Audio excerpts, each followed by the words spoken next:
Hello everyone. सो कैसे हैं आप लोग सभी? होप सो आप लोग सभी अच्छे होंगे, मस्त होंगे, तंदुरुस्त होंगे। देखो, आपके स्कूल ऑफ चल रहे हैं बट आपको इस लॉकडाउन को अच्छे से यूटिलाइज करना है।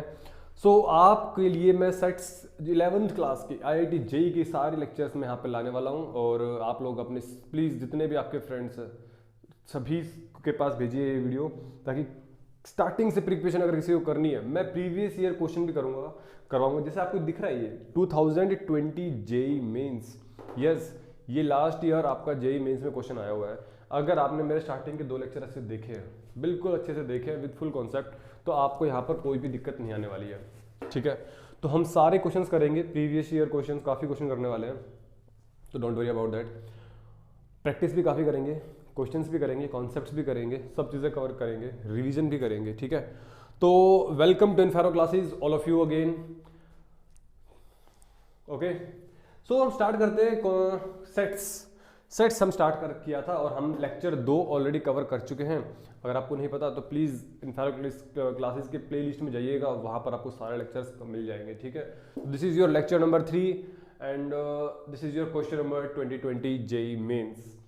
क्वेश्चन क्या बोल रहा है देखते हैं। पहले कुछ क्वेश्चंस करते हैं, इस क्वेश्चंस करने के बाद हम डिस्कस करेंगे अपना ऑपरेशन ऑन सेट्स, है ना। ऑपरेशन सेट्स में कुछ ऑपरेशंस होते हैं जैसे यूनियन, इंटरसेक्शन, इन सब चीज़ों के बारे में डिस्कस करेंगे। इनसे रिलेटेड जितने भी फॉर्मूलाज हैं उन सब को डिस्कस करेंगे। सो चलो चलते हैं सर। तो बोल रहे हैं 20 जेई मेंस। पहले तो आप प्लीज़ वीडियो को पॉज करके 2 मिनट आप खुद का टाइम दीजिएगा। 2 मिनट आप खुद का टाइम दीजिए कि क्या आप सोल्व कर सकते हैं, क्योंकि आप लोग सबसेट पढ़ चुके हो। बोल रहे थे 2 फाइनाइट सबसेट्स, नहीं 2 फाइनाइट सेट्स है। 2 finite set having m and n elements. बोला ठीक है, हमारे पास कोई 2 सेट है, एक सेट में मेरे पास m एलिमेंट और एक सेट में मेरे पास n element. The number of subset of the first set, और आप जानते हो जो नंबर ऑफ सबसेट होते हैं वो 2 टू द पावर, सपोज करो एक सेट A है मेरे पास और उस सेट में मेरे पास m एलिमेंट्स है ना। ये मेरे पास m एलिमेंट है, तो इसके जो सबसेट बनेंगे वो कितने बनेंगे? 2 to the power m। Number of subsets of the first set is 112 more than that of second set। Second set के सबसेट से 112 ज्यादा है। मतलब अगर आप ढंग से लिखना चाहो तो ढंग से लिखो ऐसे, number of subsets of A जो आ रहे हैं वो 112 ज्यादा है किससे?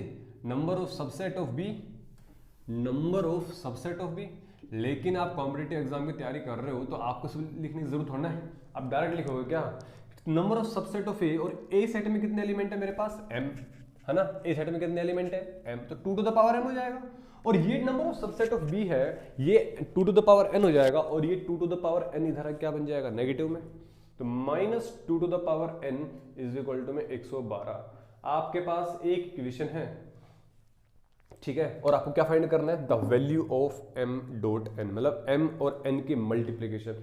बच्चे यहां तक सोल्व कर देते हैं, यहां तक क्वेश्चन, इसके बाद क्वेश्चन सोल्व करना है। चलो देखते हैं। देखो ये तो सिंपलीफाई आसानी से हो नहीं पाएगा, तो हमें क्या करना पड़ेगा? पहले 112 को फैक्टर्स करने पड़ेंगे, है ना। तो 112 को फैक्टर्स करते हैं तो हमारे पास बन जाएगा 56 गुना 2, या फिर अपने बच्चों वाले तरीके से। वैसे तो आप आईआईटी के सेक्शन में बैठे हैं, तैयारी कर रहे हैं, तो आपके कैलकुलेशन थोड़ी अच्छी होनी चाहिए, है ना। इसको क्या लिखता? 56 इंटू 2, 56 क्या लिखता?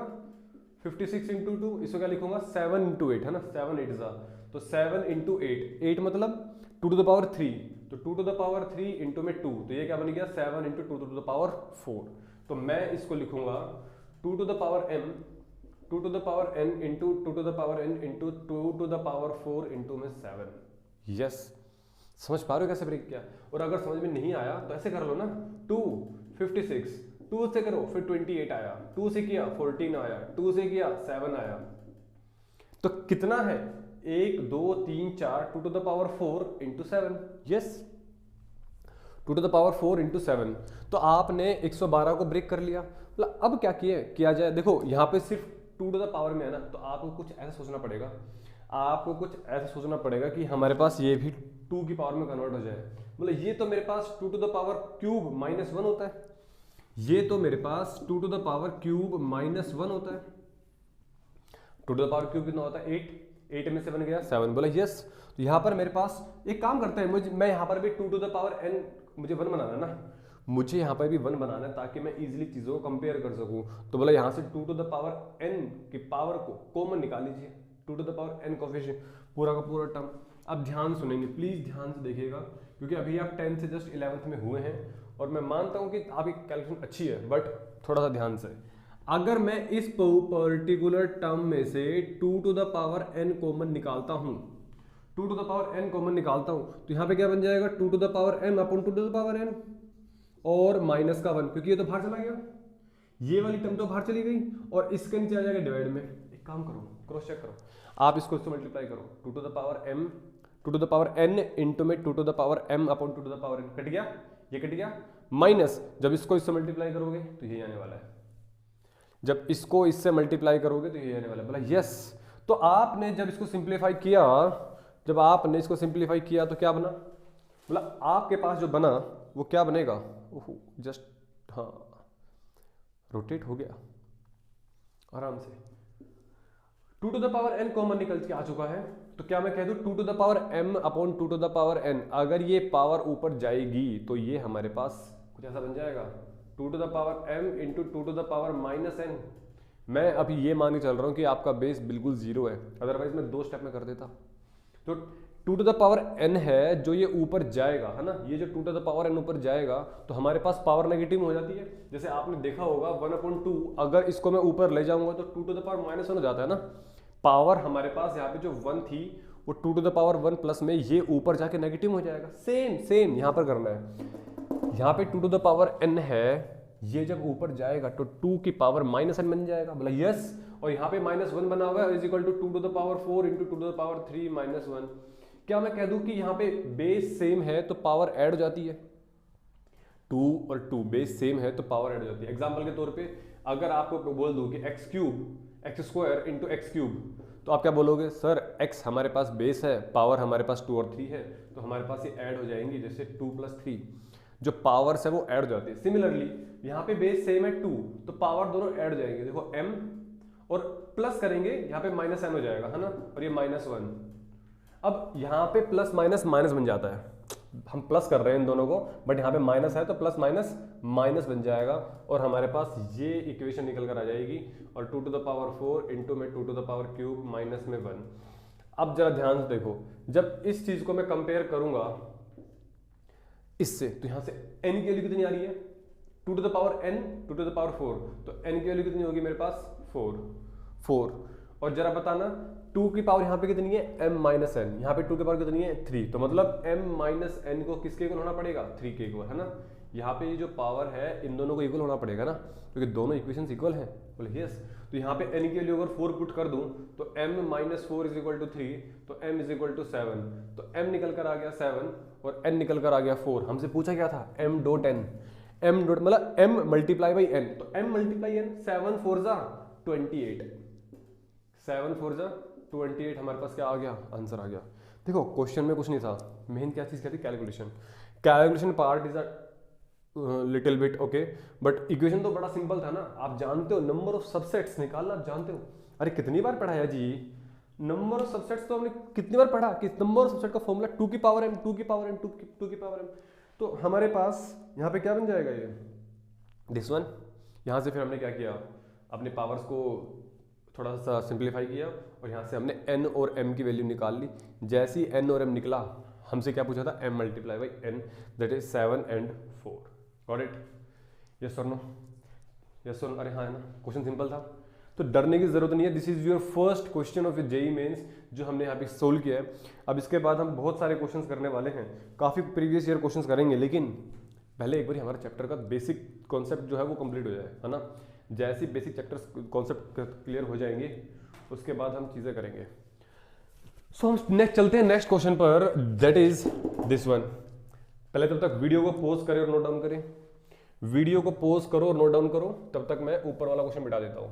रब कर दूं, अरे हाँ है ना, यस सर कर दो सर, कर दिया, ये लो। अब जो आपके पास क्वेश्चन नंबर सेकंड है वो देखो जरा ध्यान से। क्वेश्चन नंबर सेकंड क्या कह रहा है, the number of elements, this is elements okay, the number of elements, ये क्वेश्चन शायद कहीं आया नहीं हुआ है बट देखते हैं फिर भी। The number of elements in the set ए ये आपके पास एक लिखा हुआ है रिलेशन जो कि हमारे पास सेट बिल्डर फॉर्म में है। आप जानते हो सेट बिल्डर फॉर्म क्या होता है, एक प्रॉपर्टी की फॉर्म में अगर लिखा होता है तो हमारे पास वो सेट बिल्डर फॉर्म होता है। तो 2a² + 3b², 2a² + 3b² is equal to 35। Then where z is the set of all integers, हमारे पास z इंटीजर होनी चाहिए। और इंटीजर क्या होते हैं आप जानते हो, -3, -2, -1, 0, 1, 2, 3, 4, 5, 6 इनफाइनाइट, और -3 से इनफाइनाइट तक। बोले यस हमारे पास ये रिलेशन है। बोला आपके पास यहाँ पे a और b इंटीजर होना चाहिए ना, तो ऐसे पॉसिबल कितने सेट बन सकते हैं? बोला लिमिटेड बनेंगे, लिमिटेड बनेंगे 2, 4, 8 में से, 2 या 4 या 8 में से। बोला नोटा मतलब क्या है, आज के बाद मैं कभी भी लिखूं नोटा मतलब नन ऑफ द अबाव, मतलब ऊपर वाले में से कोई भी ऑप्शन नहीं है, इसका मतलब होता है नन ऑफ द अबाव, है ना। यहाँ पे लिखा था नन लिखा रहता है, या फिर मैं इसको नोटा लिखूंगा आज के बाद, NOTA none of the above. तो बोला ठीक है, आप बताओ ऐसे कितने पेयर्स बन सकते हैं कि यहाँ पर 35 बन जाए ए और बी के वैल्यू डालने के बाद। बोला इक्वेशन क्या है मेरे पास, बोला 2a² + 3b² is equal to 35। बोला चलो चेक करते हैं। बोला a की वैल्यू -1 डालूं या 1 डालूं, इससे कुछ फर्क पड़ेगा नहीं, क्योंकि -1 डालूंगा तब भी ये स्क्वायर बन के प्लस बन जाना है, और प्लस का 1 डालूंगा तब भी स्क्वायर बन के प्लस बन जाना है। तो एक काम करते हैं, स्टार्टिंग करते हैं 0 से। Let a is equal to 0 ले लेते हैं। बोला अगर मैंने a इज इक्वल टू 0 ले लिया, देखो हमें कुछ खुद से करके देखने पड़ेंगे ना इस बार। अगर मैंने a की वैल्यू 0 ले ली तो 2 × 0 0, तो 3b² इज इक्वल टू 35। तो भैया यहां से जो b² निकल रहा है वो क्या निकल रहा है, 35/3।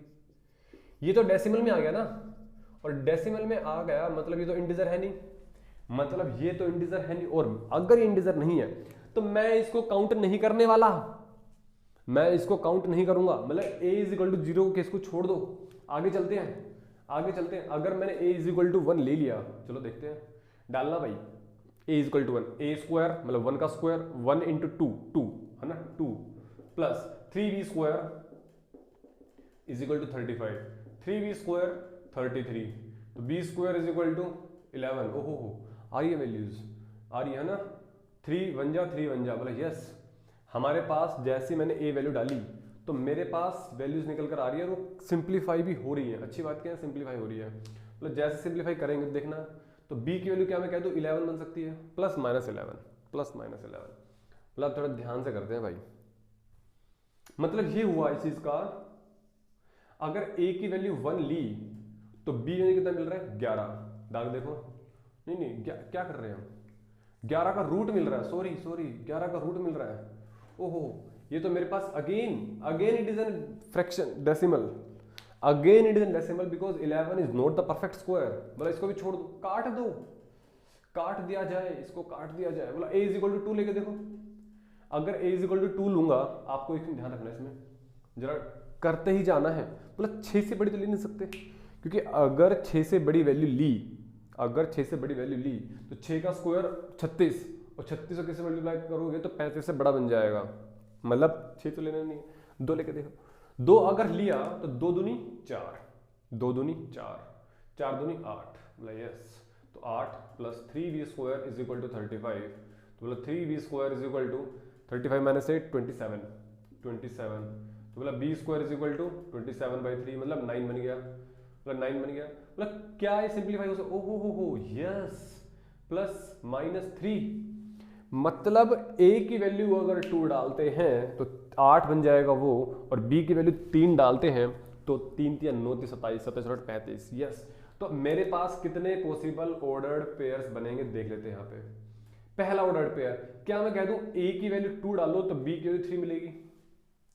अब एक बात बताना, अगर मैं b की वैल्यू -3 डालता हूं, -3, तो कोई समस्या है क्या? अरे -3 का स्क्वायर भी तो प्लस आ रहा है, -3 का स्क्वायर भी तो प्लस आ रहा है। डालो यहाँ पे जरा, आपके पास जो इक्वेशन लिखी हुई है 2a² + 3b², यही तो मेरे पास प्लस की टर्म्स की कंडीशन अच्छे वाली। अगर आपने b की डाली -3, एक काम करो 2 और -3 डालो, देखो मतलब चारों के चारों पॉसिबल केस बन जाएंगे यहाँ पे, 2 3 2 -3 -2 3 और -2 -3, चारों केस डाल देखो, सब सेटिस्फाई करेगा। -2 -3 डालते हैं, चलो डालना भाई। मेरी आवाज़ आ रही है ना? प्लीज़ अगर आवाज़ में प्रॉब्लम हो तो आप कमेंट बॉक्स में कमेंट कर दें, है ना, ताकि मैं अगले टाइम से और अच्छे से इम्प्रूव कर सकूँ। -2 का स्क्वायर डालोगे, -2 का स्क्वायर 4, 4 2 = 8। ओहो यस, अभी भी 8 बन रहा है। और -3 डालोगे तो -3 का स्क्वायर 9, 9 3 27। यस, मतलब आपके पास 4 ऑर्डर्ड पेयर बने एक सेट से।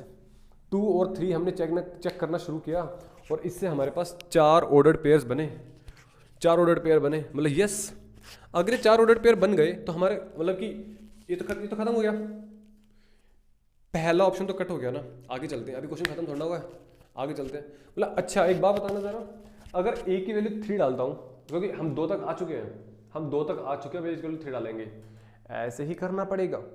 3 डालो जरा, तो 3 3 9, 3 का 3 डालेंगे ना, a की वैल्यू 3 डाल रहे हैं, 3 का स्क्वायर 9, 9 2 18, 18 डाला तो 35 - 18 17 बच गया। मतलब तो डेसिमल में आ रहा है, ये तो डेसिमल में आ रहा है ना, काट दो काट दो। a = 4 लेके देखो, 4 चौक 16 दूनी 32, जैसे लिया 32 + 3b² = 35। यहाँ पे मैं डाल रहा हूँ 4, है ना, 4 का स्क्वायर 16, 16 2 32, 32 35 में 32 गया तो 3 बचा, तो 3b² = 3 और b² = 1। अगेन मेरे पास 4 ऑर्डर्ड पेयर यहाँ से बनेंगे। मतलब कौन कौन से बता दो, a की वैल्यू 4 डालो, b की वैल्यू 1 मिलेगी। अगर a की वैल्यू 4 और b की वैल्यू -1 डालोगे तब भी 35 ही मिलेगा, चेक कर लो। a की वैल्यू 4 डालो 32 और a b की डालो -1, -1 का स्क्वायर 1, 1 × 3 3 32 और 3 35। यस, ऐसे ही -4 और 1 और ऐसे ही -4 और -1 बन गए 4, मतलब 8 तक पहुंच चुके। मतलब बी ऑप्शन खत्म हो चुका है, बी ऑप्शन भी खत्म हो चुका है। मतलब 2 केस और बचे मेरे पास, a = 5, 5 डालो, 25 ओहो, जैसे मैं यहाँ पे b = 50, a = 5 डाल रहा हूँ तो 5 का स्क्वायर 25, 25 2 50, मतलब आपका 35 क्रॉस कर रहा है ना, मतलब तो पॉसिबल ही नहीं है आगे चेक। और 5 ही क्रॉस सेटिस्फाई नहीं कर रहा तो 6 7 8 को सेटिस्फाई क्यों करें, वो तो सेटिस्फाई होने नहीं वाला ना भाई, वो तो इससे बड़ा बन जाएगा ना। यस, तो इट मीन्स आपके पास ये नंबर सब इससे बड़े बन रहे हैं तो आप 5 6 7 को क्या करना पड़ेगा, डिलीट, मतलब कि आगे चेक ही नहीं करना। तो 4 ये बने, 4 ये बने, 8 बन गए। अब एक बच्चा बोलता है सर नेगेटिव, अरे बेटा नेगेटिव आ चुके हैं ऑलरेडी, है ना। आपका मन कर रहा है कि मैं -1 -2 -3 -4 पुट करके देखूंगा, तो वो सारे केस ऑलरेडी इसके अंदर आ चुके हैं। आपका मन कर रहा है -6 -7 क्यों नहीं जाएगा, एक बार डाल के देख लो। -6 डाल के देखो, a की वैल्यू नेगेटिव में जाएगा और रूट के अंदर हम जैसे एक कर देता हूँ, अगर आपने a की वैल्यू 5 ली तो डालना जरा, 5 का स्क्वायर 25, 25 दूनी 50, 50 3b² = 35 दिख रहा है ना, हाँ, तो 3b² 35 में से 50 गए तो 15, तो b² कितना बना मेरे पास, 15 नहीं -15, तो b² कितना बचा -15/3, तो b² कितना बचा -5, और b क्या बनेगा मेरे पास, रूट में -5। और रूट में अगर नेगेटिव नंबर आता है, तो क्या बनता है मेरे पास, वो कॉम्प्लेक्स। हमें कॉम्प्लेक्स तक नहीं जाना है, करेक्ट। तो हमारे पास क्या आंसर हो जाएगा इस क्वेश्चन का, 8। हमारे पास क्या आंसर हो जाएगा इस क्वेश्चन का। तो ऐसे क्वेश्चंस आपके एग्जाम्स में आएंगे। एनसीईआरटी तो आपने कवर कर ही ली है, hope so. Please don't miss any classes और do regular practice of questions, ताकि आपको आइडिया लग जाए कि किस तरह के क्वेश्चंस हमारे एग्जाम्स में देखने को मिल सकते हैं। This is all about idea of set. हमने 2-3 क्वेश्चन पिछले क्वेश्चन क्लास में भी किए थे, कुछ क्वेश्चन हमने इस क्लास में किए, तो आपको आइडिया लग रहा है कैसे अटेम्प्ट करना है question. Please pause the video and note it down. आप जल्दी से नोट कीजिए इस क्वेश्चन को, जल्दी से नोट कीजिए। हम NCERT plus JEE mains plus कुछ क्वेश्चंस एडवांस के, हम सब क्वेश्चंस करेंगे, यस और नो। ज़्यादा क्वेश्चंस नहीं आते हैं सेट से हालांकि, बट सेट की इंपॉर्टेंस बाद में पता चलती है, क्योंकि काफ़ी क्वेश्चंस लिंकअप होते हैं सेट से, काफ़ी क्वेश्चन लिंकअप होते हैं। मतलब कि हल्का फुल्का सेट का दे देगा ऐसे क्वेश्चन की, हाँ यूनियन इंटरसेक्शन हम पढ़ने वाले हैं इसके बाद, और उसको लिंकअप करके किसी और चैप्टर में ऐड कर देगा। मतलब जब तक आप सेट नहीं पढ़ चुके होंगे तब तक आप वो पर्टिकुलर क्वेश्चन सोल्व नहीं कर सकते। तो वीडियो को पॉज करके आपने नोट डाउन कर लिया होगा, इसलिए मैं आपको खाली स्पेस दे देता हूँ, पूरा साइड में हट जाता हूँ। समझ में आ गया होगा कि कैसे कैसे क्वेश्चन अटेम्प्ट करने हैं।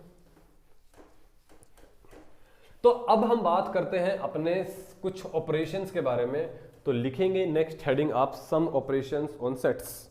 आप इसमें लिखेंगे heading some operations on sets. तो हमारे पास हम पढ़ रहे थे सेट्स, और हमारे पास जो आज का फ्रेश टॉपिक है वो हमारे पास है some operations on set. Please make a mind on it कि आपके पास ये जो टॉपिक है that is the most important, because इसका जो यूज है वो प्रोबेबिलिटी में भर भर के यूज है। प्रोबेबिलिटी में काफी यूज होता है इस टॉपिक का, और भी काफी जगह यूज होते हैं इन चीजों के। डायरेक्ट क्वेश्चन आते हैं, बड़े सिंपल क्वेश्चन आते हैं, कुछ ऑपरेशंस होते हैं, मतलब जैसे कि हमारे पास दो सिंबल हैं जो काफी यूज आने वाले हैं। मतलब पहला सिंबल देख लो, उसको हम बोलते हैं यूनियन। मतलब एकता, मतलब इसको हम डिनोट करते हैं लाइक दिस, है ना। यू होता है, देखो ये होता है यू, इसको हम बोलते हैं यूनिवर्सल सेट। और अगर इस यूनिवर्सल सेट को मैं आधा कट कर दूं लाइक कटोरी, है ना, बाउल, लाइक ए बाउल, तो हमारे पास ये बन जाएगा एक यूनियन का सिंबल। मतलब ठीक है। और एक हमारे पास जो चीज होगी वो हमारे पास होगी एक इंटरसेक्शन। ये होता है उल्टी बाउल, मतलब यूं। ये होता है एक उल्टा बाउल लाइक दिस वन। मतलब क्या बोलते हैं इसका मतलब इसका मतलब ये होता है कि सपोज करो मेरे पास एक सेट है ना, मेरे पास एक सेट है। बोला कौन सा सेट? सपोज करो मेरे पास एक सेट है ए, और उसके अंदर मेरे पास जो एलिमेंट्स है वो 1 2 3 एंड 4 है। बोला ठीक है। बोला आपके पास लेट से एक सेट और है, और मैं कह दे रहा हूं कि जो दूसरा सेट है उसमें जो एलिमेंट है वो 4 5 6 और 7 है। तो मैं पूछूंगा कि आप मुझे बता दीजिए कि इन दोनों का यूनियन क्या है। मतलब मैं आपसे, मेरा सवाल ये रहेगा कि आप मुझे ए यूनियन बी बता दीजिएगा। मतलब बड़ा सिंपल है। मतलब पहला काम क्या करेंगे? पहला काम करेंगे, आप बनाएंगे रेक्टेंगल बॉक्स। आप पहले हमेशा एक बनाएंगे रेक्टेंगुलर बॉक्स, ठीक है। रेक्टेंगुलर बॉक्स हमारे पास एक कंप्लीट सेट को डिनोट करेगा, बताएंगे इसको भी। लेकिन अभी तो हमारे पास सिर्फ और सिर्फ सेट ए और बी है, तो आपने एक सेट ए बनाया और एक सेट बी बनाया। मतलब आपने ये बाई डायग्रामेटिकली सोल्व करते हैं, और इसको हम बोलते हैं वेन डायग्राम। क्या बोलते हैं इसको हम?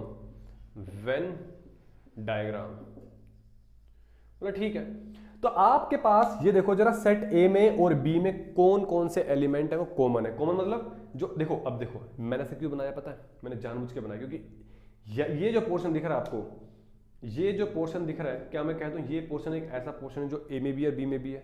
सिमिलरली यहां पर ऐसा कौन सा एलिमेंट है जो ए में भी है और बी में भी है? बोला यस 4। मतलब 4 एलिमेंट ए सेट में भी आ रहा है और बी सेट में भी आ रहा है। तो जो कॉमन वाला पार्ट होता है उसको मैं लिखता हूं बिल्कुल बीचों बीच। जो कॉमन वाला पार्ट होता है उसको लिखता हूं बिल्कुल बीचों बीच। यहां पे आ गया 4। अब जरा देखो ए सेट में मेरे पास कितने एलिमेंट बचे? बोला ए सेट में आपके पास एलिमेंट बचे 1 2 एंड 3। तो ये जो 3 एलिमेंट्स है तो सेट का ना, तो मतलब आप लिखोगे तो ए सर्कल के अंदर ही। तो आपके पास जो ए सर्कल है, ए सर्कल तो ये वाला है, तो आप इस पर्टिकुलर सर्कल में लिखेंगे 1 2 3। अब ऑब्वियस सी बात है इन 1 2 3 को आपको ये लिखना पड़ेगा, क्योंकि आप 1 2 3 को इधर लिख नहीं सकते। इधर लिखा तो बी में भी काउंट हो जाएगा, इधर आप लिख नहीं सकते क्योंकि ये तो ए से बाहर हो जाएगा, इधर में नहीं क्योंकि ये तो बी का हो गया। तो आपको ए के जो सिर्फ और सिर्फ ए के एलिमेंट है वो है 1 2 3। 4 एक ऐसा एलिमेंट है जो बी में भी है, दैट्स द रीजन कि हमने इसको कहां लिखा? बीच वाले पार्ट में। आपको समझ में आ गया होगा कि बीच जो सेट है वो क्या है? बोला 4 5 6 7। बोला अच्छा 4 तो कॉमन था ना, वो तो हो चुका ना। बोला कौन बचा? 5 6 7। बोला यस 5 6 7 को कहां लिखोगे? बी सेट के अंदर। बोला 5 यहां पे आ जाएगा, 6 यहां पे आ जाएगा, 7 यहां पे आ जाएगा। बोले यस हमने 2 सेट्स को वेन डायग्राम में रिप्रेजेंट करना सीख लिया। और please that is the most important topic, because इससे बहुत सारे क्वेश्चन आते हैं। तो बोला आपके पास ये सेट हो गया। बोला व्हाट इज द यूनियन? बोला यूनियन होता है जो सारा, सुना नहीं, यूनियन इज स्ट्रेंथ, है ना। मतलब ए और बी मिलके जो भी काम करेगा वो सारा का सारा। तो ए और बी मिलके कौन काम कर रहा है? अगर मैं छोटा सा डायग्राम थोड़ा बड़ा बना देता हूँ चलो आपके लिए, वरना फिर दिखेगा नहीं आपको। सपोज करो ये डब्बा मैं इधर बना देता हूँ, तो मतलब आपके पास यूनियन कौन हो गया? मतलब ये जो सारा पार्ट आप देख रहे हो ये आपको एक बार ही काउंट करना है और ये आपके पास क्या बन जाएगा? बोला यूनियन। ये जो पोर्शन मैंने शेड किया है, ये तो हो गया यूनियन। यूनियन मतलब ऑल, सारे के सारे। कौन से सारे के सारे? मतलब जो आपके पास इन दोनों सेट के अंदर एलिमेंट्स बैठे हुए ना, आप उन सबको काउंट कर लोगे ना, वो हमारे पास यूनियन कहलाएगा मेरे पास वो। तो ए और बी सेट के सारे एलिमेंट्स, मतलब क्या मैं कह दूं कि आपके पास ए और बी सेट, मतलब यहां पर भी स्टार्ट करते हैं 1 2 3 है, तो मतलब आपके पास ये सारा पोर्शन हो गया नहीं हो गया? यस, ये सारा पोर्शन हो गया, बोला यस।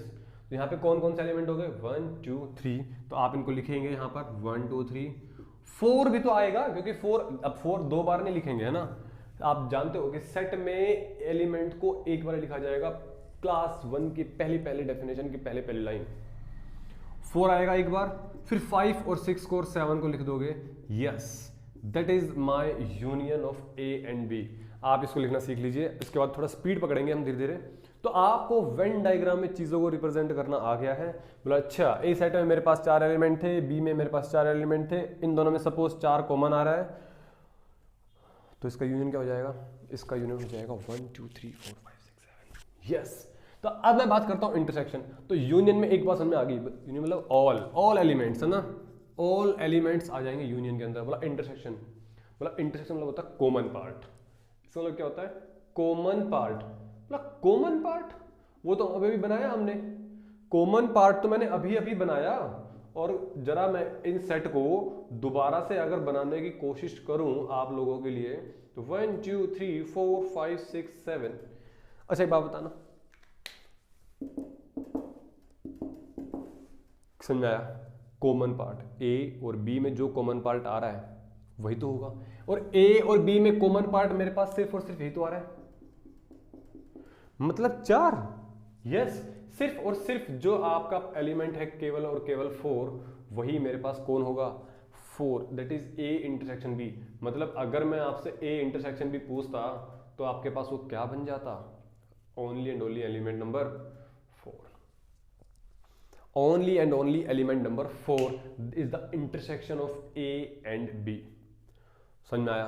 तो ये दो काफी इंपॉर्टेंट सिंबल थे आपके पास। अब इनके बाद हम काफी प्रॉपर्टीज करेंगे, आपको डायग्राम बनाना आना चाहिए, है ना। हम धीरे धीरे चीजों को हम बार बार क्वेश्चन को वेन डायग्राम बनाया करेंगे, ठीक है। बाकी चीज समझ में आ जाएंगी कि रेक्टेंगल क्या रिप्रेजेंट कर रहा है, ये बाहर वाला क्वेश्चन क्या रिप्रेजेंट कर रहा है, ये सब कुछ समझ में आ जाएगा। थोड़ा टाइम रुकिएगा।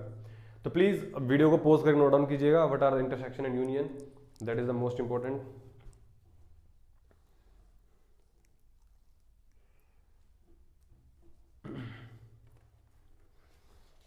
जल्दी से वीडियो को पॉज करके नोट डाउन कीजिएगा, आपको चीजें समझ में आने लग जाएंगी, है ना। चलो, ऑपरेशन ऑन सेट्स में हमारे पास और भी चीजें पढ़ेंगे हम। मैं इसी के अंदर एक टॉपिक डाल देता हूँ, laws of algebra of sets या फिर प्रॉपर्टीज ऑफ सेट्स। कुछ लॉज भी होते हैं हमारे पास इसके अंदर, सम ऑपरेशन ऑन सेट्स कहें, सम प्रॉपर्टीज ऑन सेट्स कहें, ये सारी चीजें आ जाती है। याद क्या रखना है आपको? याद ये रखना है कि जो इंटरसेक्शन होता है वो होता है कॉमन वाला पार्ट, और जो होता है यूनियन वो होता है ऑल वाला पार्ट, है ना। ऑल मतलब सारा का सारा पोर्शन। वीडियो को पॉज करके नोट डाउन करते रहिएगा। तो हमारे पास ये कुछ ऑपरेशंस हैं और कुछ प्रॉपर्टीज भी है ना। इसी के अंदर चाहो तो एक सब हेडिंग डाल लो आप, that is laws of algebra on set. जैसे कि आपके पास जो पहला लॉ आएगा, वो आएगा कॉम्यूटेटिव लॉ। अब laws of algebra on sets कहें या फिर प्रॉपर्टीज ऑफ सेट्स कहें, सब इसी में टॉपिक में इंक्लूड हो जाएगा, क्योंकि हमारे पास कुछ लॉज हैं, कुछ प्रॉपर्टीज भी हमारे पास, सारी चीजें हमारे पास यूज हो जाएंगी। जैसे कि पहली प्रॉपर्टी की अगर बात करूं, पहले अगर लॉ की बात करूं, तो कॉम्यूटेटिव लॉ। कॉम्यूटेटिव लॉ तो आपने बहुत पहले देखा हुआ है।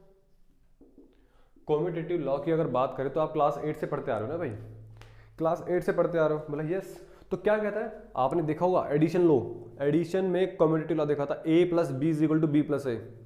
याद करो क्लास 7th 8th 9th के वो दिन जब आपने 9th में शायद नहीं था, लेकिन 7th 8th में तो आता है ना, 6th 7th 8th में आता है commutative law, associative law, distributive law, आ रही याद। तो कॉम्यूटेटिव लॉ में क्या पढ़ा था हमने, a + b = b + a। Addition law में, सब्ट्रैक्शन लॉ में a - b is not equal to b - a। कुछ मल्टीप्लिकेशन लॉ में a × b = b × a। Yes, similarly मैं अगर कॉम्यूटेटिव लॉ की बात कर रहा हूं तो मैं क्या कहूंगा, मतलब a यूनियन b जो है वो ऑब्वियस सी बात है b यूनियन a इक्वल होगा। भाई अगर मैंने एक डायग्राम बनाया और मैंने कहा कि मेरे पास एक सेट a है, मेरे पास एक सेट b है, तो अब a और b में कॉमन पार्ट निकालो, ए और बी में कॉमन पार्ट ही तो हो गया। अब या फिर बी और ए में कॉमन पार्ट निकालो। यूनियन मतलब इकट्ठा एक साथ, यूनियन मतलब इकट्ठा एक साथ सारे सारे एलिमेंट काउंट करने हैं। तो बोला ए यूनियन बी निकालो या बी यूनियन ए निकालो, बात तो एक ही आएगी ना भाई, बात तो एक ही आएगी ना, कुछ अलग थोड़ा आएगा। बोला यस। बोला अच्छा क्या मैं कह दूं A intersection B is equal to B intersection है? बोला यस। प्रोबेबिलिटी में इसका बहुत यूज होता है, बहुत यूज होता है। बोला what do you mean by A intersection B और बी इंटरसेक्शन है? बोला ए इंटरसेक्शन बी मतलब ए और बी में कॉमन वाला part, and you know that the common part is this one, and you know that common part is this one, this is the intersection part ना। अभी थोड़ी देर पहले पढ़ा, प्लीज जो लास्ट के 10 मिनट मैंने पढ़ाया है union intersection, please don't skip this part, don't skip a single second. ये इंटरसेक्शन, अब ए और बी में कॉमन निकालो या बी और ए में कॉमन निकालो, बात तो वही होगी, कॉमन तो वही होगा। बोला यस हमारे पास यही होगा। बोला सेकंड लो, बोला second law is associative law, second law is associative law. बोला यस निकाल दीजिए। बोला इसमें हमारे पास ब्रैकेट का खेला जाएगा, ब्रैकेट का। बोला कैसे? बोला इसमें हमारे पास 3 एलिमेंट्स आएंगे, जैसे कि मैं बोल रहा हूं, मैं अगर बोल रहा हूं कि भाई ए यूनियन बी निकालो, पहले ए यूनियन बी निकालो, फिर यूनियन सी निकालो इज इक्वल टू, और फिर पहले बी यूनियन सी निकाल लो और फिर ए यूनियन कर दो, बात सेम ही आएगी, बात सेम ही आएगी। बोला करके देख लेते हैं, चलो ये रब कर दो डायग्राम, ये रब कर दो। बोला यस। अगर मेरे पास 2 सेट होंगे, अगर मेरे पास 2 सेट होंगे तो आपको ऐसा ही डायग्राम बनाना पड़ेगा, ठीक है जी। हम कुछ अलग चीज़ें बनेंगे, बता दूंगा बाद में, डिसजॉइंट सेट करें, कुछ भी कुछ चीज़ होती है, लेकिन जब तक आपको कुछ ना बोलूँ मैं तब तक आपको ऐसे डायग्राम बनाने हैं। अब अगर आपके पास 3 सेट आ गए ना, ए बी सी होंगे आपके पास कुछ 3 सेट, बोला ठीक है। अगर आपके पास 3 सेट आ गए तो आप कैसे सेट बनाएंगे? ध्यान रहे अगर आपके पास 3 सेट आ जाते हैं तो कुछ ऐसे बनाना पड़ेगा, पहला सेट, दूसरा सेट और तीसरा सेट। ध्यान से देखिए ऐसे बनाना पड़ेगा। बोला ठीक है। अब एक बात बताओ, ए यूनियन बी और फिर यूनियन सी, मतलब पहले आपने ए यूनियन बी निकाला, देखो ए और बी इसमें कॉमन कौन कौन सा आ रहा है? बोला ए यूनियन बी मतलब ए और बी वाला सारा पार्ट, ए और बी वाला सारा पार्ट, और बोल रहा है अब सी वाले पार्ट को भी ले लीजिए साथ साथ। अगर हमने सी वाले पार्ट को ले लूंगा तो पूरा पूरा बन जाएगा, नहीं बन जाएगा? पूरा पूरा बन जाएगा। मतलब A union B union C हमारे पास सारे के सारे एलिमेंट आ जाएंगे ए बी सी वाले, वो भी एक एक बार। बोला यस यस। और अच्छा एक बात बताना, अगर बी यूनियन सी पहले करते हो, बी यूनियन सी पहले करते हो, अब बाद में इसको ए यूनियन करोगे, अलग बात पड़ेगी क्या? नहीं, मेरे पास बी यूनियन सी लोगे तो ये पूरा बी और सी पार्ट आ जाएगा और उसमें यूनियन कर देंगे ए के साथ, तो ये भी, मतलब घूम फिर के वहीं पहुंचने वाले हैं। गॉट इट और नॉट? मतलब ये बातें बिल्कुल सेम है, मतलब ये बातें बिल्कुल सेम है। इधर देखो जरा, ऐसी प्रॉपर्टी में लगाऊं ए इंटरसेक्शन बी और इंटरसेक्शन सी, और अगर मैं A intersection B intersection C लगा दूं तब भी मेरे पास बात सेम आने, मतलब कि दोनों इक्वेशन बिल्कुल सेम है। बोला ए इंटरसेक्शन बी, थोड़ा ध्यान से देखना,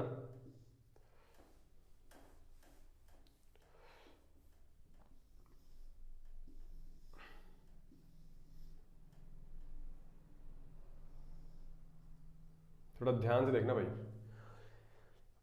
कोई थोड़ा ऊपर नीचे बन गया तो वो तो हो जाएगा सही, उसकी टेंशन मुझे नहीं है, वो तो सही वैसे ही हो सकता है ना। अगर मैं इसको ऐसे बना दूं तो क्या दिक्कत है बताओ? अब बताओ। बोला ए यूनियन बी, बोला ए कौन है? बोला ये। बोला बी कौन है? बोला ये। बोला सी कौन है?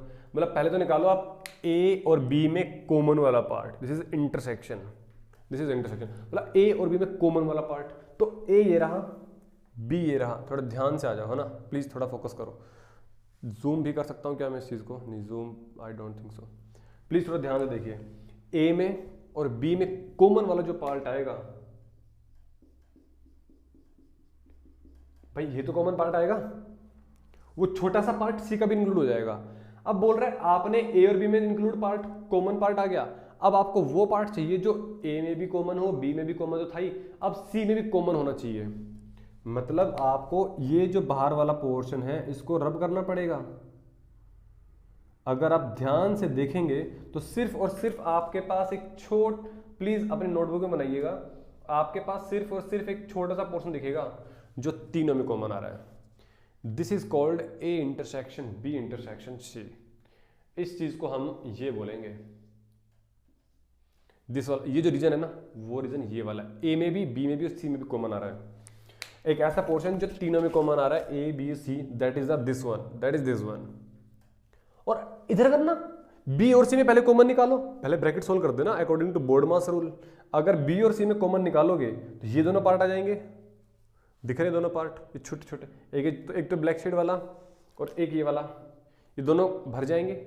और उसके बाद आपको ऐसा पार्ट चाहिए जो ए में भी आ रहा है कॉमन, तो फिर घूम फिर के हम यहीं पहुंचेंगे। बोला यस, इन दोनों बातों का मतलब यही है।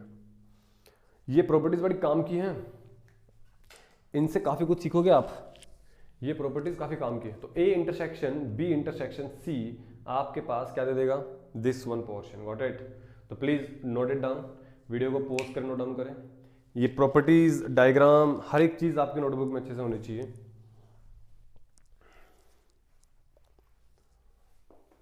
मिटा देता हूं मैं इसको।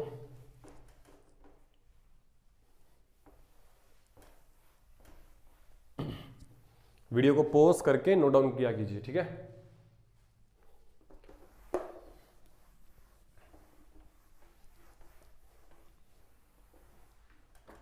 सुनो मेरी बात, अब आगे चलते हैं, आगे चलते हैं। कितने टाइम की वीडियो हो चुकी है हमारी, आधे घंटे की वीडियो हो चुकी है ऑलरेडी। मतलब अगला होता है डिस्ट्रीब्यूटिव लॉ।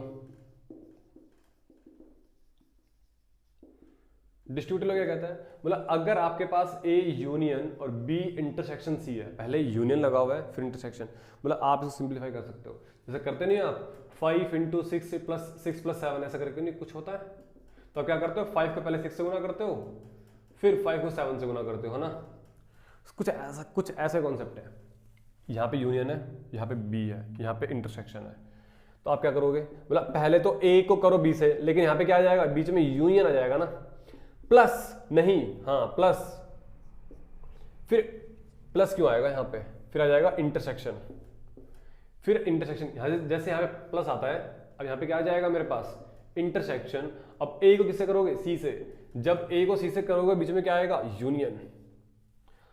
ए को जब बी से कर रहा हूं तो ए यूनियन बी, और फिर आएगा इंटरसेक्शन, और फिर ए को करोगे इंटरसेक्शन यूनियन सी के साथ। कुछ ऐसा कॉन्सेप्ट है। अगर यहाँ मल्टीप्लाई में है तो 5 × 6 करते हो, 5 × 6 सेम ए यूनियन बी, फिर क्या करते हो प्लस, फिर यहाँ पे क्या किया इंटरसेक्शन, फिर क्या करते हो 5 को 7 से, फिर हमने क्या किया ए को सी से। सेम कॉन्सेप्ट है, सेम कॉन्सेप्ट है।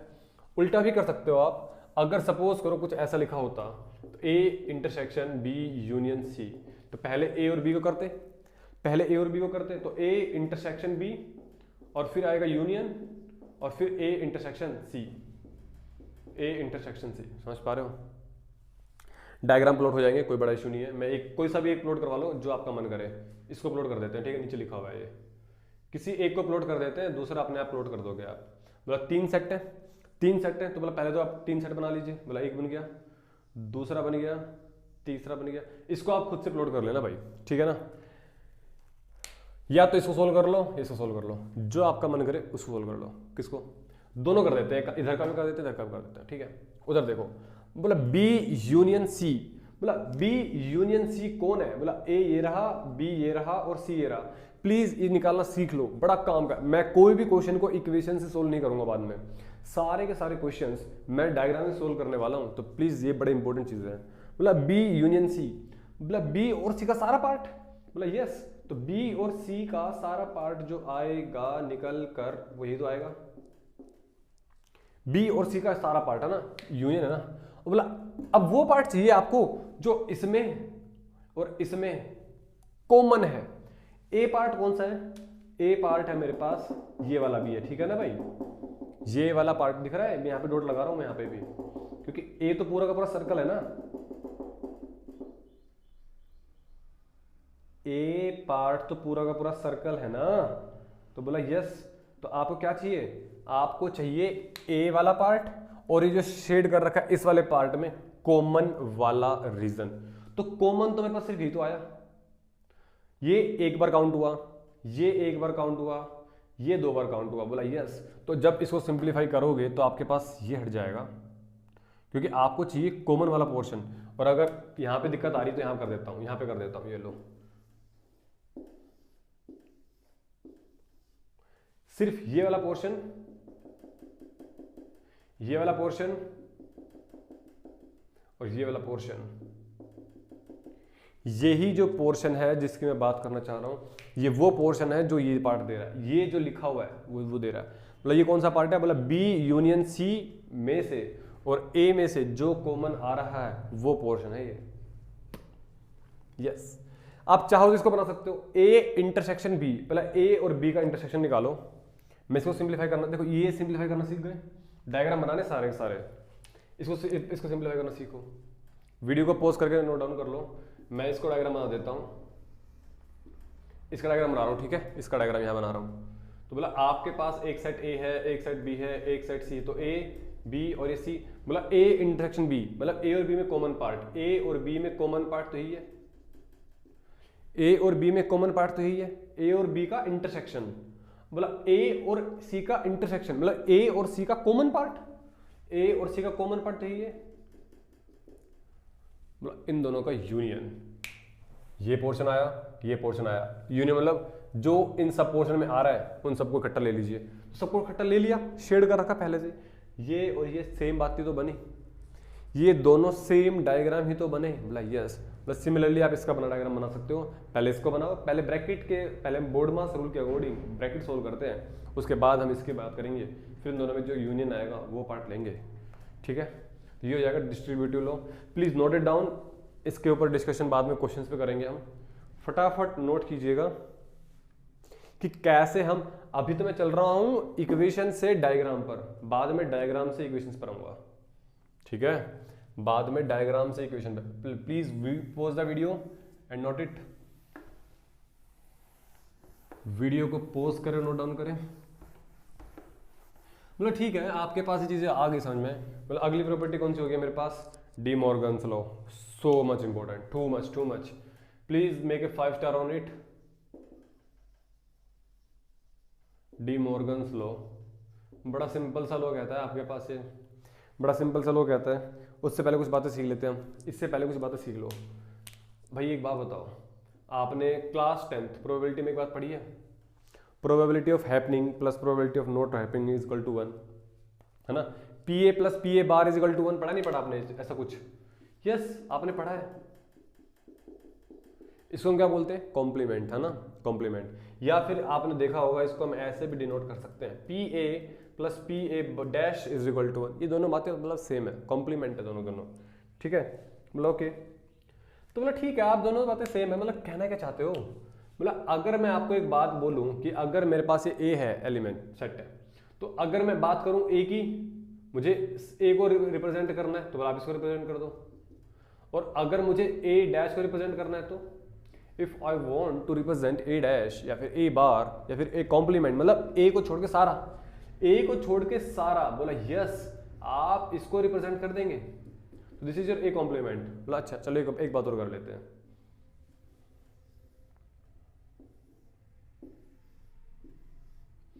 Please tell me what is this, ये क्या है?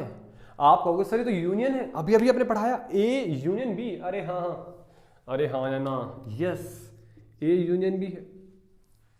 जब ए यूनियन बी ये है तो ए यूनियन बी का कॉम्प्लीमेंट क्या होगा? ए यूनियन बी का कॉम्प्लीमेंट क्या होगा? बोला अच्छा, बोला आपको अगर ए यूनियन बी का कॉम्प्लीमेंट, अब उस कॉम्प्लीमेंट को या तो मैं ऐसे रिप्रेजेंट करूं लाइन करके, या फिर मैं ऐसे रिप्रेजेंट करूं, कोई दिक्कत वाली बात नहीं है। मैं रिपीट कर रहा हूं, कॉम्प्लीमेंट को या तो आप ऐसे रिप्रेजेंट करो ए यूनियन बी, इसके ऊपर डैश लगा दो, या फिर आप इस कॉम्प्लीमेंट को ऐसे भी रिप्रेजेंट कर सकते हो, कोई दिक्कत वाली बात नहीं है, दोनों बातें बिल्कुल सेम है। बोला इसको रिप्रेजेंट करना, बोला ए यूनियन बी को छोड़ के जो सारा पार्ट है वो वाला, ए यूनियन बी को छोड़कर, ए यूनियन बी को छोड़कर जो बचा वो सारा, बोला यस,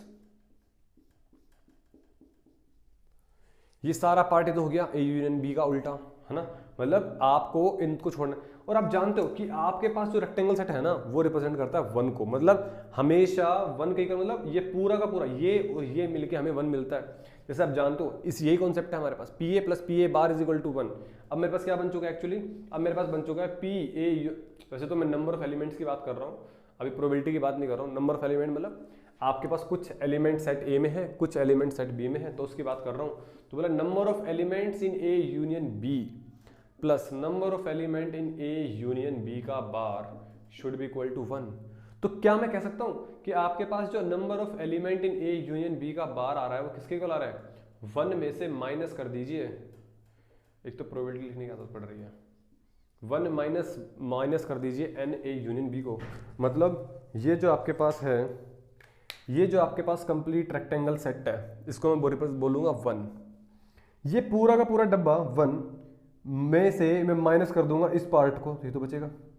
1 में से माइनस कर दूंगा ए यूनियन बी वाले पार्ट को, तो ये तो बचेगा।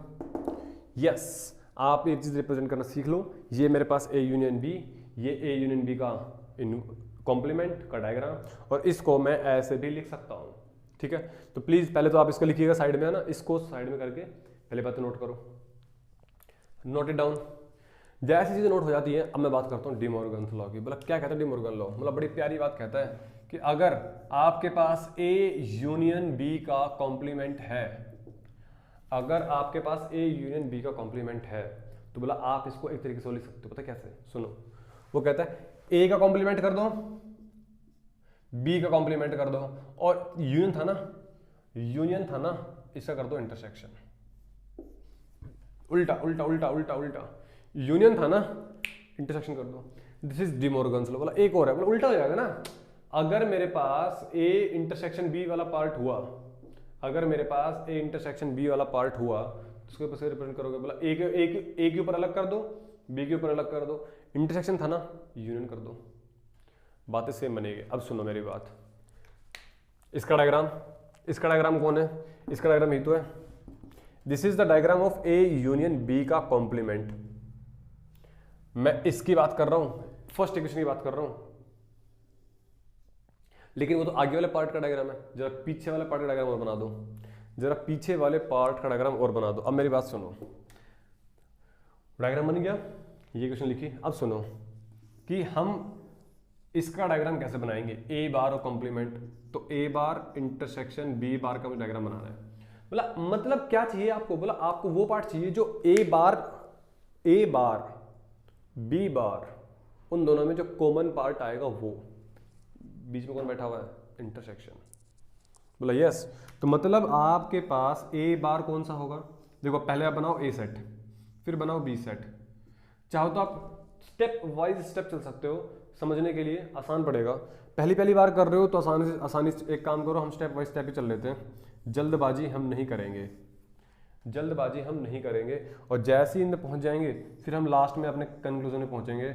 और डेफिनेटली हमारा जो कंक्लूजन होगा ना, वो ये निकल कर आएगा। ज्यादा नहीं चला गया, बस चलो चलना एक बारी। ए बार ए कौन सा पोर्शन है? ये, चलो इधर चल लेते हैं। ए कौन सा पोर्शन है? ये। बी कौन सा पोर्शन है? ये। मैं सिर्फ अभी इसकी बात कर रहा हूं, ए बार की। जरा बताना ए बार कौन सा है? ए बार मतलब ए को छोड़ के सारा पार्ट हमारे पास क्या हो गया? ए बार हो गया। This is the diagram of A bar. जरा बताना बी बार कौन हो गया? बी बार मतलब बी वाले पोर्शन को छोड़ के, बी वाले सर्कल को छोड़ के सब कुछ। देखो सर्कल यहां शुरू होता है, इसको छोड़ के सारा का सारा हो गया।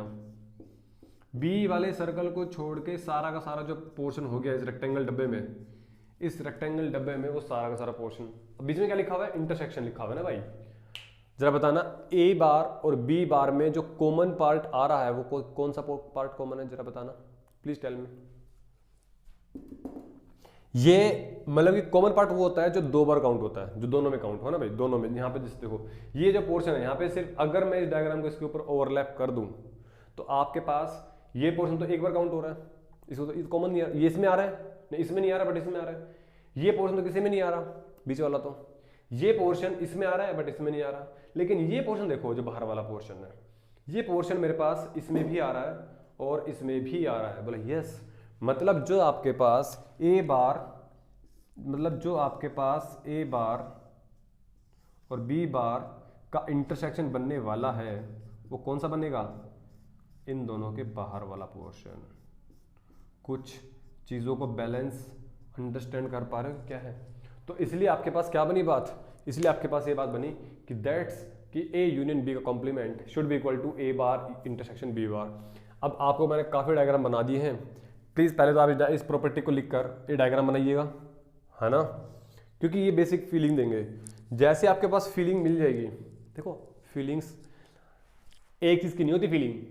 आप लोग समझते हो कि फीलिंग बस एक होती है कि हाँ काश वो मिल जाए, नहीं, फीलिंग एक नहीं होती, फीलिंग बहुत सारी चीज़ें होती हैं। फीलिंग्स हमारी पढ़ाई में भी होती हैं, और अगर आप इन फीलिंग्स को पकड़ जाओ, अगर आपके पास ये फीलिंग्स मिल जाए, you will get the success, you will get the success. तो बोला ठीक है, तो आपके पास ये हमारे पास डी मॉर्गन्स लॉ थे। आप इसका डायग्राम आप खुद बना लीजिए, please make a diagram of it. Second वाले का डायग्राम खुद से बनाइएगा। फर्स्ट वाले का डायग्राम मैंने पूरा का पूरा डायग्राम मैंने बना दिया है, ठीक है। I think time is high, मैं कुछ प्रॉपर्टीज हैं उनको जल्दी से खत्म करने की कोशिश करता हूँ। काफ़ी टाइम लग गया है मुझे एक्सप्लेन करने में, क्योंकि ये बेस है, और अगर बेस आपका स्ट्रॉन्ग हो गया तो आपको कोई दिक्कत नहीं आने वाली, फिर आपको दिक्कत नहीं आने वाली। एक हम बात करते हैं आइडेंटिटी लॉ की, एक हम बात करते हैं आइडेंटिटी लॉ की। बोला आइडेंटिटी लॉ है, बोला ठीक है। बोला आइडेंटिटी लॉ क्या कहता है? बोला अगर आप ए यूनियन ए करते हो, जरा बताना, अगर आपके पास कोई एक सेट ए है और अगर आपने उसी का यूनियन खुद से लिया तो ए ही तो आएगा। बोला यस, आपके पास किसके को आ जाएगा? एक ही को आ जाएगा। और अगर बताना जरा, और इसको नहीं, आइडेंटिटी लो, एक काम करते हैं, A union universal, A union universe, जरा करना इसको, क्या करोगे बताना। बोला आपके पास ये कौन है? देखो ये पूरा जो रेक्टेंगल सेट है ना, this is the complete universe, है ना, इसमें सब कुछ समझ आएगा। वन होता है ना, सारे एलिमेंट्स इस डब्बे के अंदर तो आएंगे, इस डब्बे से बाहर जाएंगे नहीं, that is called, that is universe. और आपके पास ए कौन है? ये। तो जब ए का और इस पूरे यूनिवर्सल सेट का यूनियन लोगे तो ऑब्वियस बात क्या निकलेगा? यूनियन। भाई ए सेट कौन है? ये वाला। यूनिवर्स कौन है? यूनिवर्स। बोला ये वाला। तो इन दोनों में कॉमन पार्ट कौन सा आ रहा है? यूनियन मतलब सारा का सारा एलिमेंट आपको काउंट कर रहे हैं ना, तो सारे के सारे एलिमेंट काउंट करने हैं तो ये पूरा डब्बा लेना पड़ेगा। तो ये किसके इक्वल हो जाएगा मेरे पास? यूनिवर्स के इक्वल। मतलब अच्छा, अगर आपने ए यूनियन फाई किया तो, अगर आपने ए यूनियन फाई किया तो मतलब जरा बताना क्या मिलेगा। तो आपको सब चीज़ें पता रहनी चाहिए। एक्चुअली हमारे पास एक बार यूनियन फाई बताओ, मतलब ए एक आपके पास सेट है लाइक दिस, और फाई मतलब कुछ है ही नहीं, एम्प्टी है, तो उन दोनों में कॉमन पार्ट क्या आएगा? यही तो आएगा। लाइक कॉमन नहीं, सॉरी कॉमन नहीं, ऑल एलिमेंट्स। अरे एग्जांपल ए 1 2 3 है, बी मेरे पास 5 है, बी मेरे पास 5 है, जरा बताना ए यूनियन बी क्या हो जाएगा? मतलब 1 2 3।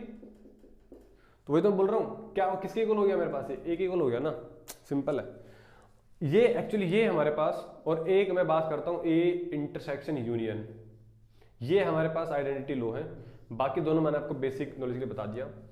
ए इंटरसेक्शन यूनियन मतलब ए और यूनियन का इंटरसेक्शन। देखो ए पार्ट ये रहा, ये ए सेट है ना, और ये कौन है? यूनिवर्स। ये कौन है? यूनिवर्स। पूरा डब्बा यूनिवर्स का है। इन दोनों में इंटरसेक्शन मतलब union, common part. What is the common part with in this one and this one? मतलब ये जो आपको दिख रहा है सेट ए, यहाँ पे भी आ रहा है, यहाँ पे भी आ रहा है, तो हमारे पास किसके इक्वल हो जाएगा? ए के इक्वल। तो आप ऐसे करके इस चीज़ों को आप इजीली सोल्व कर सकते हो। This is your identity law. ऐसे हमारे पास कुछ लॉज और बचे, दो लॉ बचे, फटाफट इनको बात कर ही लेते हैं यहाँ पर। कॉम्प्लीमेंट लॉ, वैसे कॉम्प्लीमेंट लॉ को मैं डिस्कस कर चुका हूँ आराम से, कोई दिक्कत वाली बात नहीं। कॉम्प्लीमेंट लॉ मतलब एक बात बताइए, अगर मैं आपके पास बोलूँ A union A dash, A union A dash, मतलब इसका मतलब क्या है? अगर मैं ए यूनियन ए डैश की बात करूं तो जरा बताना क्या है। मतलब आपको पहले तो एक सेट लेना है ए, आपको पहले लेना है एक सेट ए वाला पार्ट कौन सा हो गया? ये सर्कल वाला। ए डैश मतलब बाहर वाला, है ना, बाहर वाला। इस चीज समझ पा रहे हो ना? देखो अब तो आप थोड़ा एक्सपर्ट हो जाने चाहिए। ए वाला पार्ट कौन सा है? ये वाला पार्ट। और ए डैश वाला पार्ट कौन सा है? ये वाला पार्ट। तो जरा बताना इन दोनों में कॉमन पार्ट कौन सा है? कॉमन नहीं, यूनियन, ऑल एलिमेंट्स, बार बार कॉमन निकल रहा है। यूनियन पार्ट कौन सा हो गया? मतलब सारे एलिमेंट काउंट कर लो, ये भी काउंट कर लो, ये भी काउंट कर लो, ये तो पूरा यूनिवर्स बन जाएगा ना, ये तो पूरा का पूरा यूनिवर्स बन जाएगा ना। बोला यस, इसी तरीके से मेरे पास एक आपके पास क्या है सेकंड, ये तो फर्स्ट हो गया, second A intersection A dash, मतलब ए ये पार्ट ये रहा, ए डैश पार्ट ये रहा, तो ए और ए डैश इसमें इंटरसेक्शन। अब बताओ कॉमन पार्ट को, कुछ भी कॉमन नहीं आ रहा, ये यहां पर है यहां पर नहीं है, ये यहां पर है यहां पर नहीं है, मतलब कुछ भी कॉमन निकल कर नहीं आया, मतलब क्या बन जाएगा आपके पास 5, क्या बन जाएगा आपके पास 5। And third one is what, मतलब ए कॉम्प्लीमेंट का कॉम्प्लीमेंट ए की इक्वल आ जाएगा। मतलब कैसे, ये कौन है मेरे पास भाई, ये ए सेट है, ये कौन है मेरे पास ए कॉम्प्लीमेंट है, मतलब कि ए को छोड़ के सारा पार्ट वो कॉम्प्लीमेंट। अब जरा कॉम्प्लीमेंट मतलब क्या होता है, उसमें से वो माइनस कर दो ना, ए का कॉम्प्लीमेंट क्या हुआ, मतलब पूरे यूनिवर्स में से इसको माइनस कर दो। अब एक काम करना, जरा इसका कॉम्प्लीमेंट निकालना, मतलब कॉम्प्लीमेंट का कॉम्प्लीमेंट। अब इसको ऐसे रिप्रेजेंट करो या ऐसे रिप्रेजेंट करो, क्या दिक्कत है, कोई दिक्कत नहीं है भाई, कोई दिक्कत नहीं है। तो जब इसका आप करोगे तो क्या बन जाएगा, पूरे यूनिवर्स में से आप जो शेडेड पोर्शन है उसको माइनस कर दोगे तो मेरे पास ये तो बचेगा। मतलब फिर दोबारा घूम फिर के वही बात बन गई, तो ये किसके इक्वल आ गया मेरे पास, ए के इक्वल आ चुका है, समझ पा रहे हो। ये फिर दोबारा से मेरे पास ए के इक्वल आ चुका है। सो हेंस कि आपके पास ये जो 3 थे ये कौन से लॉ थे मेरे पास, कॉम्प्लीमेंट लॉ, कॉम्प्लीमेंट लॉ थे हमारे पास। Please pause the video and note it down. मैं पूरा का पूरा साइड में हट गया, जल्दी से वीडियो पॉज करें और नोट डाउन करें। बड़ी आसान आसान चीजें पढ़ रहे हैं आज हम, आपको मजा भी आ रहा होगा। इफ यू गेटिंग एंजॉयड, है ना, प्लीज कमेंट बॉक्स में कमेंट करें। और ऐसा कोई बच्चा नहीं रहे जो आपके क्लासमेट का हो और वो वीडियो ना देखे, ऐसा कोई बच्चा नहीं रहना चाहिए। Share to everyone, share to every your friend, okay. बोला ठीक है, हमारे पास एक लास्ट एंड फाइनल लॉ बचा, आइडेम्पोटेंट लॉ, और इसके बाद हम आज की क्लास को कर देंगे दी एंड। इसकी क्लास आइडेम्पोटेंट लॉ, और इस टॉपिक के बाद इस क्लास को हम कर देंगे दी एंड। क्वेश्चन हम नहीं करेंगे, वो जो हमने ए इंटरसेक्शन ए और ए यूनियन ए पढ़ा था वो एक्चुअली आइडेम्पोटेंट लॉ है। मतलब ए इंटरसेक्शन ए बता दो और ए यूनियन ए बता दो, एक्चुअली ये है ना, ये आइडेम्पोटेंट लॉ है। वो हमने आइडेंटिटी लॉ में पढ़ा था ना, वो आइडेंटिटी लॉ के सिर्फ 2 ही पॉइंट थे जो हमें टिक मारे थे।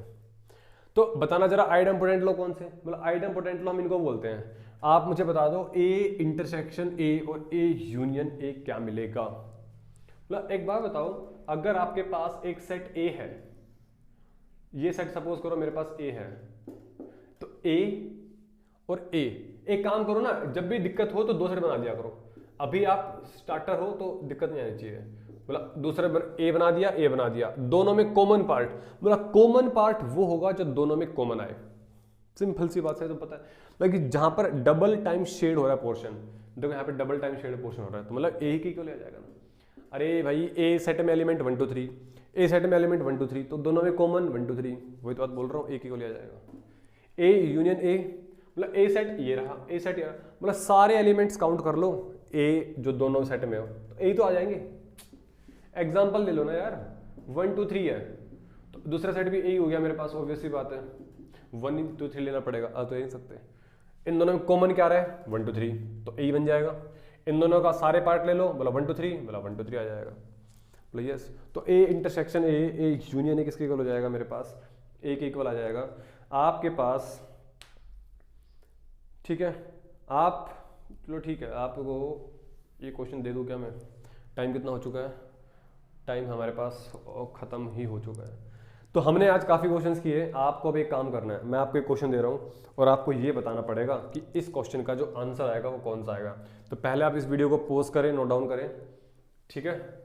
आप इस वीडियो को पॉज करें और नोट डाउन करें और जल्दी से क्वेश्चन लिखें, और इस क्वेश्चन का आंसर सभी को कमेंट बॉक्स में कमेंट करना ज़रूरी है, ओके।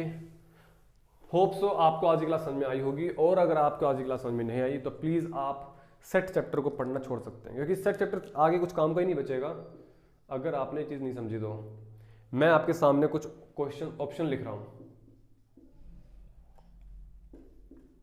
मैंने ऑप्शन लिखा कुछ ऐसा, मैंने कुछ ऑप्शन लिखा ऐसा, एक ऑप्शन लिखा मैंने, प्लीज़ आप ऑप्शन देखते रहिए, मैं हट जाऊँगा, डोंट वरी, मैं पहले ऑप्शन देख लेता हूँ। और आपके सामने जो ऑप्शन डायग्राम बना हुआ है, यूं यूं और यूं, और जो डायग्राम बना हुआ है वो क्या है मेरे पास, ये वाला पोर्शन शेड हो रखा है।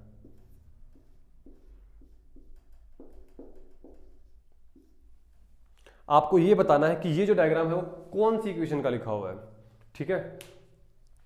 ये जो इक्वेशन, ये जो पोर्शन है आपके पास, ये कौन सा इक्वेशन है आपको बताना। Option number A B C D, आपको ऑप्शन को अपने कमेंट बॉक्स में कमेंट करना है सभी को, ठीक है।